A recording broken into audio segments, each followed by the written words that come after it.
Sa nakaraang episode, nasaksihan natin ang kagandahan ng Pulangi Albay. Nakita natin ang mga pagbabagong unti-unti nagbibigay ng bagong mukha sa bayan.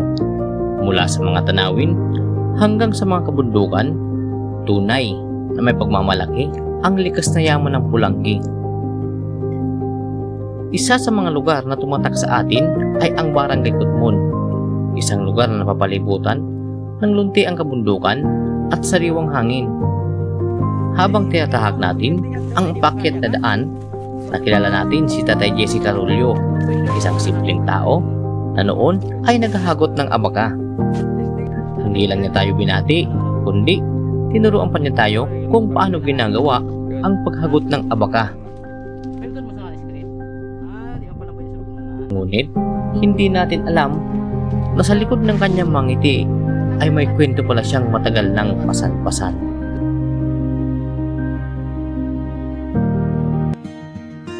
Matapos ang aming unang pagkikita, nagpa siya kaming balikan si Tatay Jesse sa kanyang tahanan sa Barangay Kutmon, Pulangi Albay.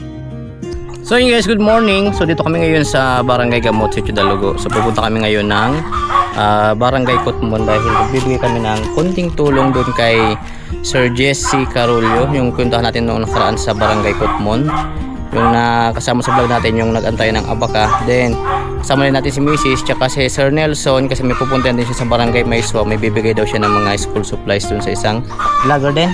Doon sa isang vlogger din si Bicolanang Irato. So shout out po ma'am, Sir Palan. So hanggang ngayon guys, so alas 10 ng umaga, so diretso na kami ng Barangay Kutmon. Ayan, let's go! Sa aming pagdating, nandat na namin siyang nagpapahinga matapos ang isang umaga ng pagtatrabaho. Kamusta na? Sige po. Bisita kami ta. Miss ka? Let's go. Ayan. Ayan po kami guys sa balay ni Sir Jesse Carullo. Ayan. Bistado pa ako, sir.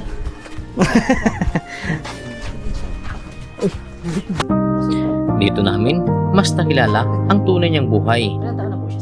Isang buhay na puno ng sakripisyo. Hello po. Araw-araw mula Lunes hanggang Biyernes, nagtatrabaho si Tatay Jesse bilang isang janitor sa elementarya dito sa barangay ng Kutmon.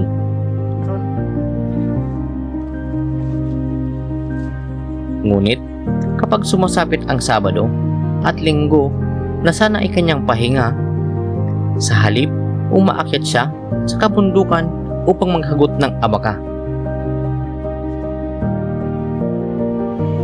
Mula sa paglilinis ng paaralan hanggang sa pagbubuhat ng mabigat na hibla ng abaka, ginagawa niya ang lahat upang may pangtustos sa kanyang pamilya. Para kay Tatay Jesse, walang maliit o malaking trabaho. Ang mahalaga ay may marangal na kabuhayan at may maihahain sa kapagkainan. Ngunit sa kabila ng dalawang trabaho kanyang pinapasukan, may mas mabigat pa pala siyang pasan. Okay naman, but man kami wala. May times man na bigata na siya na. Si Tatay Jesse ay isa ng byudo at bilang isang ama ng 9 na anak, siya lamang ang nagsisikap upang maitawid ang pang-araw-araw nilang pamumuhay. Isa sa pinakamabigat niyang pinoproblema ay ang kalagayan ng kanyang anak na si Laika, pang-anim sa magkakapatid. Ayon kay Tatay Jesse, kapag hindi nakakainom ng gamot ang kanyang anak, nagiging agresibo ito, nagwawala, at kung minsan naman ay hindi nakakatulog ng magdamag. Supog ka. Hello po. Naipatingin niya na ito sa doktor, ngunit dahil sa kakapusan sa buhay, hindi nila ipagpapatuloy ang regular na pagpapagamot. Ang aki mo nga umanya anong maray, may kapay. Sabi nila, depression daw ka. Depression. Depression talaga siya. Yung sabi nila. Kaya ako, sabi ko, kung pwede bagang iwalat naman. Sa nga sinabi mong bagang. Sa kadlan. Sa kadlan. Pre man niya tayo. Kung yan man yan laki mo. Kung man niya kapay na maray. Then, Sabihin, sir, dati pa, dinara nyo na siya ito, Hmm. pina-check upan nyo na ito, tapos, balak nyo kita nakatutong ito kinta na siya, I-admit. i-admitted siya ito. Para ito, kumanda siya grabing may diferensya baga. Hindi. Gali na kami sirta. Kanya, inanumi siya ng mga bulong baga, pigbakal. Mga pigbakal ka na bulong. Okay. Ang diferensya ka ang sirta. Kunya din nag-inom ki ang bulong. Dahil nagkakakan. Magsasambulan. Tulong si mana siya din nagkakan. Amo? Isus ko. Lalo na maano sa utak na ni Katuta. Pero mo siyang pero mo siyang gutom. Ikita nga ning normal. Minsan baga, sa daldungan hindi kita makakain baga. Minsan mainglaw na ka na pamayutan, no? Ano po ka nangyayari sa niya pag po hindi siya nakainom ng bulong, hindi siya nakapagkaon. Hindi man po siya parang nag-wild, nagawala po ngayon, parang gano'n. Dasa na siya sir, pag tatawan mo yung kakanon, dasa na siya nagkakakan, iginom lang siya ng tubig. Tubig lang. Pag buhay niya, tubig. Kan na sir, kan rugado na bagaan sir. Sa luminiwangon bagaan, nagniwangan sir. Nagniwang siya. Luminiwangon na. Kan nagano na baga siya ati na baga siyang iba na may tumna. Iba na pigilos ng niya. Dumi niya. Ito, nagano naman kami mga tugang niya na daron minada sa hospital na. Dinaraman naman sa sa Ligaspi baga sir. Sa BR? BR. Oo. Napasinti man naman. Sabi kan doktor naman, diferensya dagat sa pagkaon. Dahil man ninda na baga suilan kung basta pagkaon da diferensya pagkakanon may. Iyo. Pagabot digdi sa moya digdi sarong. Nagano ko sir ning linanot baga sir na malumuyon. Inanumi ito sir, inanumi sa ngimot niya. Pinangangako siya. Tapos binusan ko siya kanso linanot lugaw bagang malumoy. Yun na sir, siya siya sa halo niya so linanot. Dumanap pagpong sa pagkaon niya bagang dit-dit. Pero kasi nasanay kayo siyang di magparakain. Tapos nung magkakain na lugod siya, nung kakain na siya. Kasi parang di natatanggap nung tuyan niya, nagto ka parang na siya, no. Paano nyo sir nasusuportan ka na niya sa mga medical niya? Ano po ka na ninyo? kung minsan sir, nagkagad man ako dyan sa barangay baga na tabang. Tapos pag may mga medical mission sir sa barangay, nakapag man po kamo minsan yan, pa-check up nyo man po. Pero kung kamo lang sir, kung halimbawa wala po mga ganyan, saan po kamo nag-conclude para pang suporta nyo po yan sa akin nyo?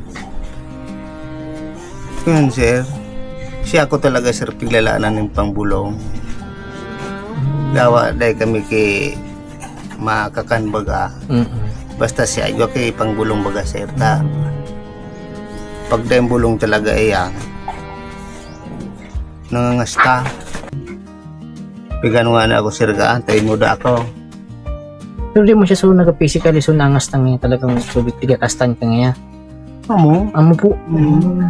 Kaya pala dapat pala siya may pero siyang may bulong. Kaso ang problema, di nyo na kukulang ka mo medyo sa maintenance niya. Ano lang ka nakabuhayan mo sir bukod dito sa pag mo niya pa ka? Saro man ako sir dyan sa eskwela ng Baganyani Tower. Ah, dyan ka man po sa eskwelahan. Hindi po sa elementary. Elementary school mo. Yung po ka nakadulagdag sa ano mo man niya, income mo di sa ano mo. May nag-aagot man ako pag ano ka na Sabado Domingo dahil eskwela nag-aagot man ako. Ang po ka to ka na kumbaga extra income mo pa sa pag-abuti nga baga. Okay, tabang man ako sa nag-aagot baga. Magkano man po ka na rate niya sa ano, sa eskwela? Magkano po ka na monthly niyo? Pagpung ko sir dyan sa eskwela, 3,000 hanggang nag-4. Mano naman ako sir, malimang taon naman ako dyan. Ngayon nasa 4,000. Monthly ka to sir, no? O Basta taon-taon, nagdadagdag man ang sahod din na sa kuya. pero sahod mo dyan, buwanan ang Yes sahod sir, bulanan sir. monthly, 4,000. Ngunyan sir, kunya na 5,000 na sir. Asin ko mil na. Taloy naman ako dyan. So, kung pag-isipin kasi medyo kulang pa kasi sa maintenance pa sana nga ng bulong, no? Kulang na. So pang aral daw mo pang pangkain mo pa. Medyo ano, kulangin talaga, no? Tupik. Parang gano'n. Tupik. Tupik ito. Kung isipon sir, ano na siya ngunyan? Patapos na siguro ng high school. Tapos na, 20 plus na. Ayaw mo, no? Tapos ng high school 21 punta years ng old na. Kung ano siya, college na ba? college na siya kata, no? Sayang, matalino kinta na, no? Yun. Matalino. Paano yan sir, pag nagatrabaho ka sa eskwelahan, sisayang kaibahan niya, hindi So, mga tawag niya sir. ayaon man. Pero ang papulaan aki mo sir? Ganyan sa siyam sir. Siya. Tapos, pero lang ka na, hindi nga men siyam na sir, aki mo, digdi po ka boss. So, ano sir, nagkaaragam naman nagwa sa Cavite. Arayo rin man pati. So, iba sir, hindi masana sakop kan pulang yun. Hindi man lang. Bagas. Para sa rumasaan nakarayo sa mga nagaging Cavite. Pero ka nagabantay sa inyo di paggura ka mo, so mas aki pa sa inyo o sabang-sabang sa inyo ang nagabantay? Sibang sa inyo sir. Sabang sa So, inyo. kagarong ka ini sir. May pamilya naman po. Wala pa man. Nagwan. At least Para- kasabay sa nambal. At least kasabay sa nalilipa na nababantayan. Sa bawat araw na lumilipas, isa itong laban na patuloy nilang hinaharap.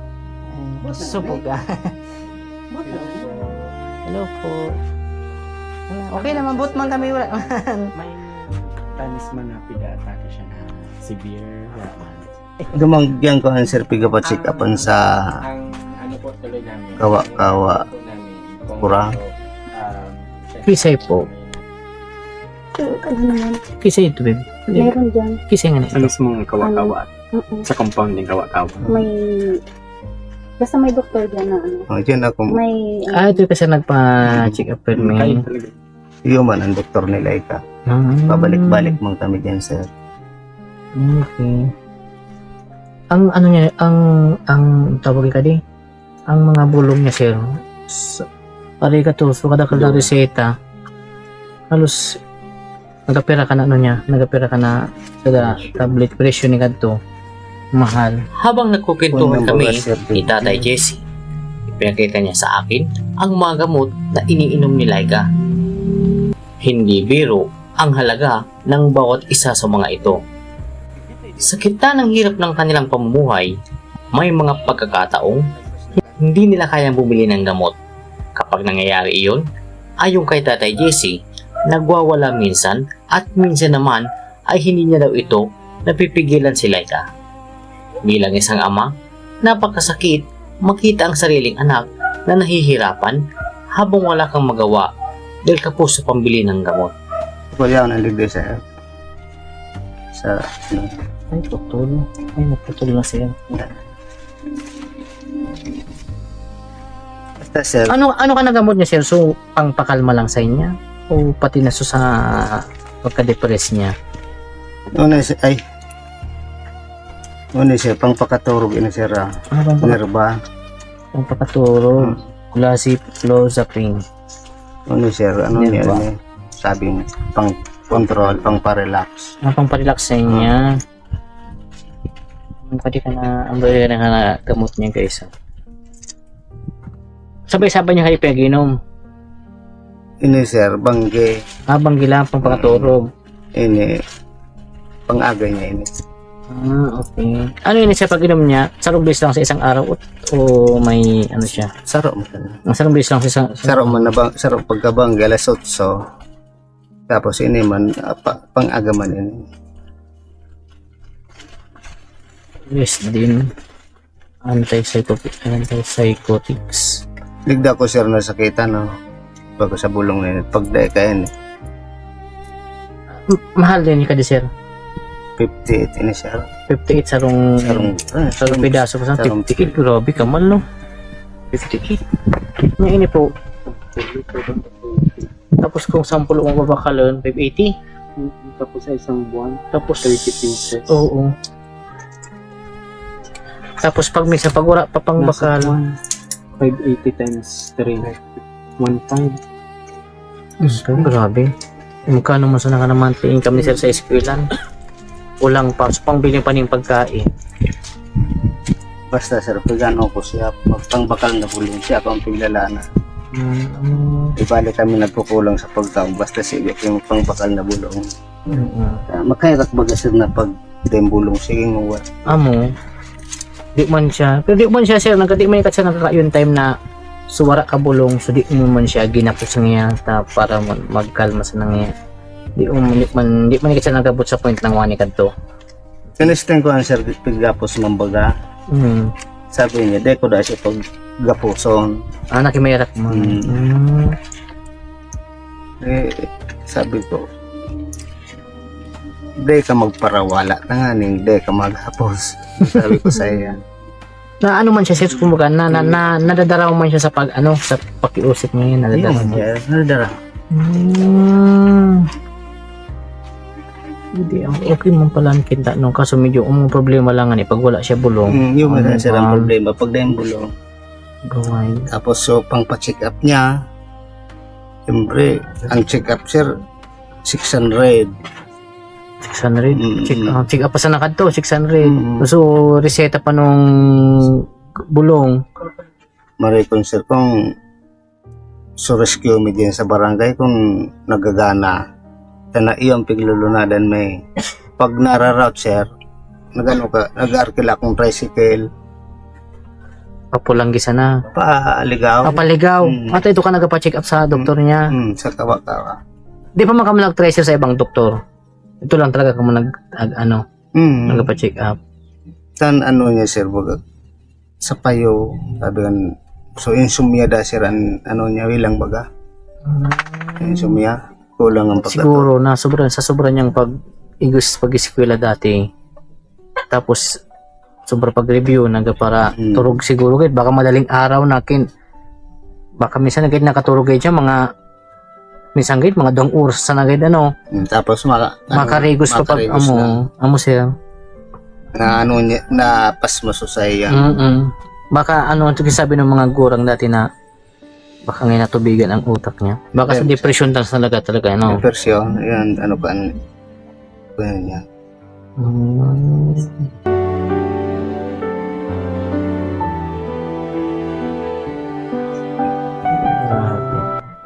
Hirap man. Pero sabi ng doktor, may pag-asa pa man daw na kumbaga, maulian pa man siya. May sabi man po ang doktor sa inyong arupayan.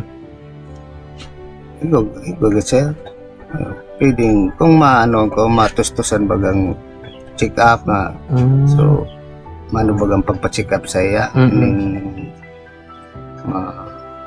siyempre, ngaya, ang resita mo ngaya, mga sa 2 bulan. Okay, pag minsan lalawat ako pagpa-check up.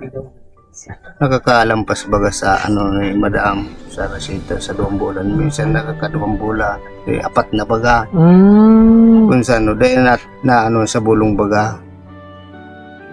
Di siya nakakuha aning So maray na tamang sapat na sustento para sa pulong niya. Kasi siyempre ba sir, so sintabo iyo man ang pagano. Yung mga mahirap. Iyo ang nagkaka-diferensya.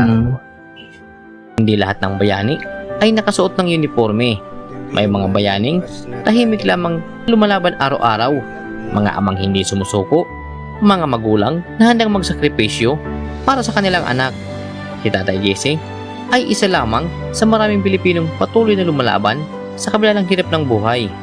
At sa bawat paghakbang niya sa bundok, dala niya hindi lamang ang bigat ng abaka, kundi ang pag-asang balang araw ay gagaan din ang buhay ng kanyang pamilya.